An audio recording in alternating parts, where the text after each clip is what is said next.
Did you know that the Chinese government has quarantined upwards of 60 million people? Just to put that in perspective, that's the entire population of the nation of Italy. What we're seeing is nothing short of panic, but it's not panic among the Chinese population. It's panic within the Chinese Communist government. We're going to take a look at why the government is more vulnerable than it's ever been right now as we speak, and what the prospects are for a post-communist, post-globalist China. Stay tuned. Greetings, everyone. Dr. Steve here. A huge happy Tuesday to each and every one of you. Before we begin, I want you to go down below, click on the link, and head over to my special website featuring our good friends over at My Patriot Food Supply. With all the quarantines being enforced and the pictures of the empty shelves that we're seeing coming from Wuhan and other places, it's such a relief to know that we have such good friends over at My Patriot Food Supply. Gang, they're simply the best. And there's frankly never been a better time to stock up on an emergency food supply. No one makes that more ridiculously easy and affordable as My Patriot Supply. My Patriot Supply food kits, they last up to 25 years in storage. They include breakfasts, lunches, and dinners.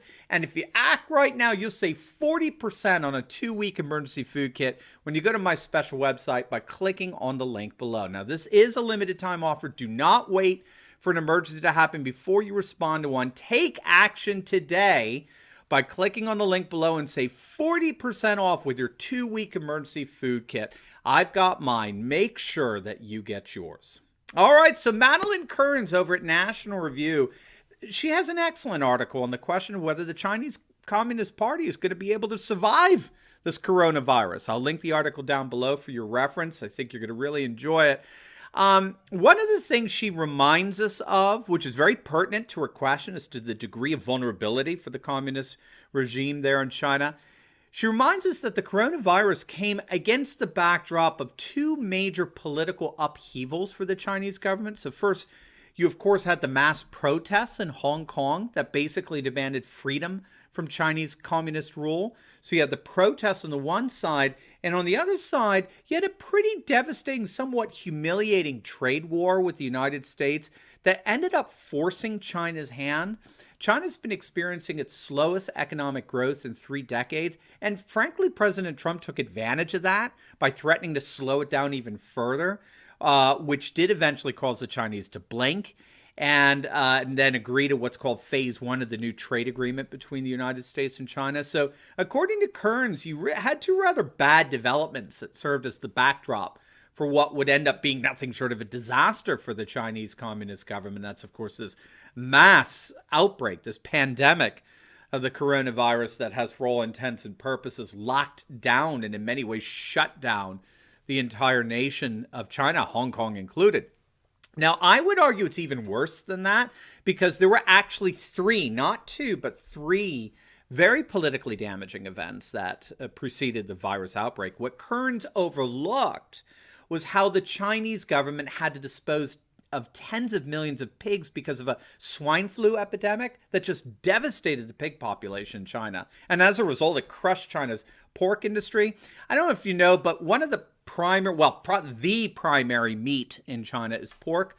China is characterized very much by a pork-based diet. And again, almost like biblical curses. Their pig population got devastated by this disease, this African swine flu, just in the last year.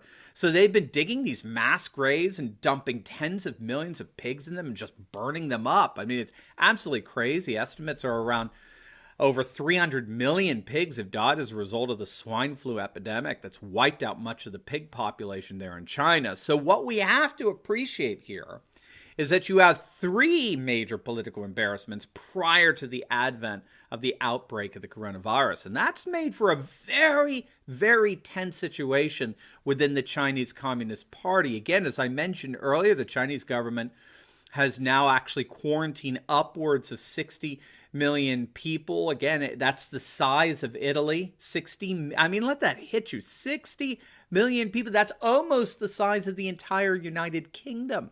The scope and size of this quarantine is absolutely unprecedented. It's being reported that one district in Cheyenne has implemented what many are calling wartime measures, which means that residents are not allowed to leave their apartments. It's kind of like that cruise ship in the South Pacific that's not allowed to dock at any port because it has passengers infected with the virus. So it's become more like a cruise ship from hell. My heavens. So what's going on in China really is like a mass quarantine the size of Italy, the size of the UK. The infected are rounded up and put into isolation. It's being reported, too, that the deceased are being taken away and burned like animals, which reminds me a lot of how they were burning up the infected pigs. So Chinese are burning up infected pigs. They're burning up infected humans. I mean, this is a scene straight out of Dante's Inferno.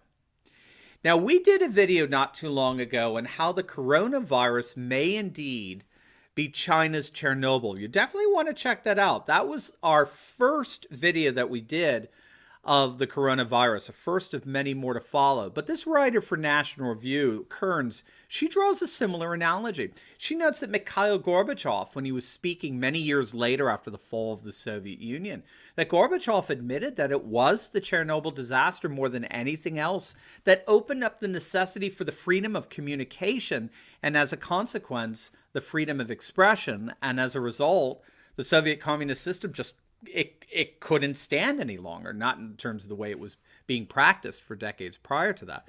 The communist government collapsed largely because of Chernobyl. Now, the official death toll for Chernobyl was 31. But that's before the government recruited between 600 and 800,000 of its citizens to function as human liquidators and clean up the nuclear fallout, which meant that they came into direct contact with radioactive substances. And so over the course of the next 20 years, you had a death toll of around 120,000, with the vast majority of the survivors suffering from massive health complications, particularly respiratory problems and cancers. So the upshot in all of this is that the Communist Party's response to national disasters often involves denials, deceptions, confusion, just like we saw with regard to the coronavirus, right?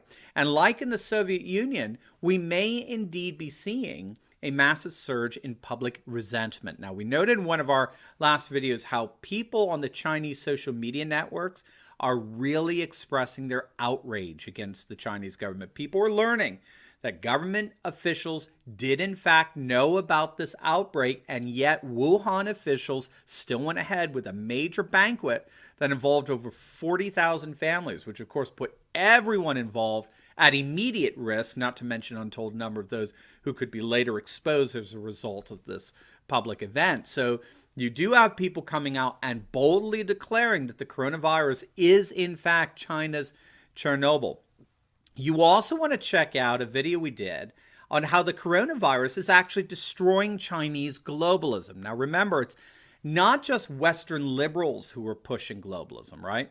Beijing has its own form of globalism that it's trying to impose on the world through what they call their Belt and Road Initiative, okay? The Belt and Road Initiative. This is China's vision for a Beijing-centered political and economic world order. So at one level, the Belt and Road Initiative involves building railways across Eurasia, as well as buying up shipping ports around the world to build their own terminals there.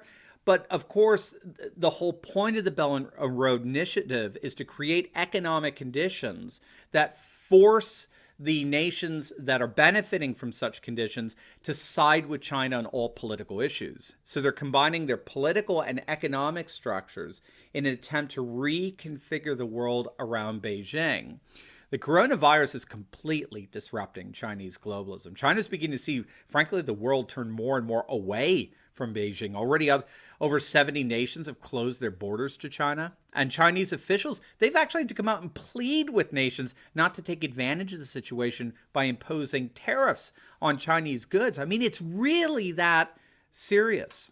So we'll have to keep our eyes on how things develop in the coming months, but I think we really are on some pretty solid ground when we conclude that the Chinese Communist government has frankly never been so vulnerable to collapse as it is right at this very moment in history.